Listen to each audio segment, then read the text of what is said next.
वार्तांकन रोखठोक बातमी। उपमुख्यमंत्री एकनाथ शिंदे यांनी घेतले श्री विठ्ठल रुक्मिणी मातेचे दर्शन।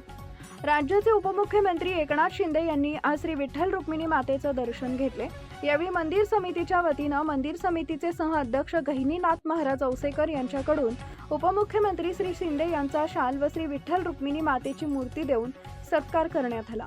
यावेळी रोजगार हमी योजना फलोत्पादन मंत्री भरत गोगावले, आमदार तानाजी सावंत, मंदिर समितीचे सदस्य ज्ञानेश्वर महाराज जळगावकर, मंदिर समितीचे कार्यकारी अधिकारी राजेंद्र शेळके, सहाय्यक पोलीस अधीक्षक प्रशांत डगळे, व्यवस्थापक प्रवीण कुमार घम, लेखाधिकारी मुकेश अणेचा यांच्यासह पदाधिकारी उपस्थित होते।